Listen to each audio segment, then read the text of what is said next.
Kalau Bapak nggak jadi gimana Pak nasib kami? Kami rakyat Indonesia Pak. Hai guys, jumpa lagi di Bang Jaka Channel. Kali ini seru banget guys, karena pertanyaannya di luar Nurul ya kan.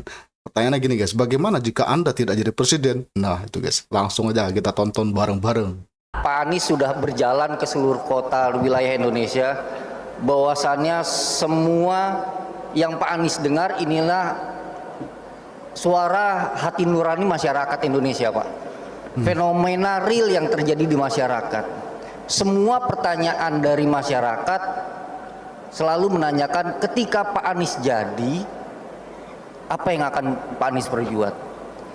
Tapi kalau misalkan Pak, kalau misalkan Bapak tidak jadi, Bapak tidak jadi presiden, ini amit ya Pak ya, karena kami ingin berjuang. Apa tindak lanjut dari semua fenomena yang Bapak dengar selama ini?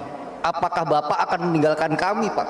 Apakah kami berjuang sendiri untuk 5 tahun yang akan datang? Bapak datang ke kembali lagi 2029. Bagaimana Pak? Semua orang menanyakan ketika Bapak jadi. Kalau Bapak nggak jadi gimana Pak nasib kami? Kami rakyat Indonesia Pak, siap bergerak untuk mengawal pemilu Pak. Dan saya pastikan ya, kemungkinan besar akan terjadi pergerakan sosial ketika itu ditemukan kecurangan. Terima kasih Pak. Kalau Anies nggak jadi, gimana ya? Gimana nasib mereka? Ya. Gitu, guys. Kalau kata yang di sini, amin aja dulu. Ya. Amin aja dulu Ya, guys. gini, Pak Dedi, terima kasih. Pak Dedi tanya tentang ini hubungannya kemitraan. Itu yang tadi saya sampaikan, Pak Dedi. Kita mempelajari dari beberapa tempat. Ketika hubungannya diubah menjadi hubungan kerja dalam pekerjaan itu, maka secara pembiayaan itu berubah total. Dan ujungnya demand harganya naik, demand turun. Dan ketika demand turun, makin hari makin kecil, akhirnya usahanya malah jadi ada yang lengkang, ada yang keluar. Di Spanyol keluar. Nah jadi maksud saya kita harus cari jalan tengah nih. Makanya tadi saya bilang kalau kita bisa membuat di Indonesia yang bukan pekerja di dalam, tapi juga mitra yang nggak dikasih apa-apa, tapi jalan tengah, dan kami berkomitmen. Ketika saya mengatakan kami berkomitmen, lalu teman-teman tanya, kira-kira dijalankan apa tidak? Anda lihat rekam jejak di Jakarta. Di rekam jejak di Jakarta, kami tidak meninggalkan buruh dalam komitmen kami soal ini. Oke? Jadi kami akan lakukan. Jadi kami berencana ketika kami mendapatkan kewenangan, di bulan-bulan pertama langsung ini dibahas. Langsung kita bentuk timnya, langsung bikin task force-nya, langsung bahas sama-sama. Selalu saya pertama. Saya ingatkan ketika kita mengundang seluruh operator transportasi umum di Jakarta, itu lebih dari 27. Pertemuan pertama panasnya luar biasa. Saya belum pernah datang sebuah pertemuan sepanas itu. Panasnya luar biasa, keras sekali. Kita mencari kesepakatan apa jalan keluar untuk seluruh transportasi umum. Dan akhirnya ketemu. Berapa kali pertemuan? 77 kali pertemuan sampai selesai, tapi sampai kesepakatan. Begitu sampai kesepakatan, sampai hari ini tenang, teduh, damai, karena itu kesepakatan. Nah, kadang-kadang kita ini di pemerintahan itu nggak sabar, pengennya cepat aja bikin aturan, nanti kalau itu udah demo dihadepin paling 2-3 kali, habis itu hilang. Nggak bisa, jangan begitu.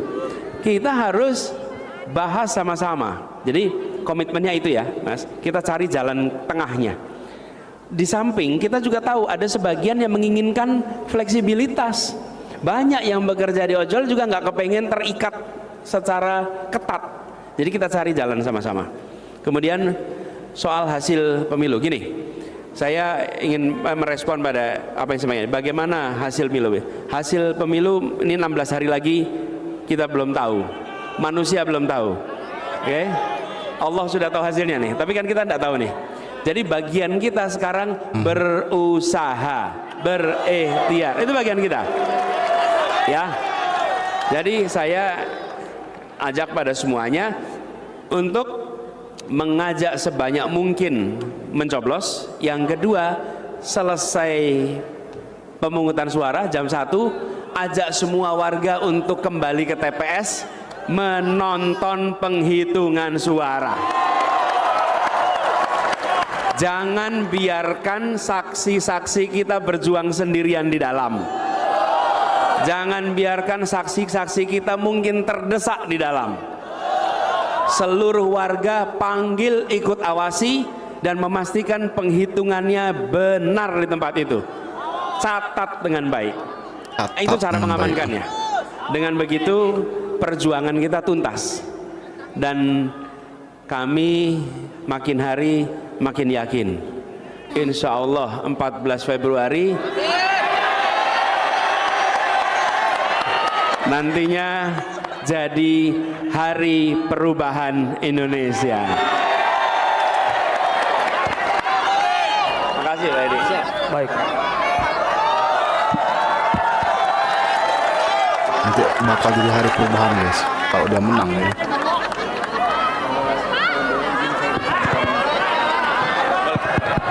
Keren guys ya, jawabannya keren guys ya. Baik, terima kasih Bapak. Terima kasih. Baik. Jawabannya keren, endingnya juga keren guys ya.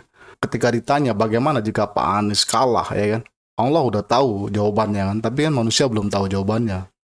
Jadi kita tunggu aja nanti kan, kita berusaha sebagai manusia, kita berusaha semestinya sebagai manusia, mudah-mudahan pasti menang gitu guys ya. Jadi ada kata-kata mudah-mudahan, berarti berharap pasti menang, berarti optimis aja guys ya. Jadi intinya jangan pernah takut kalah kan, berusahalah sebagaimana mungkin.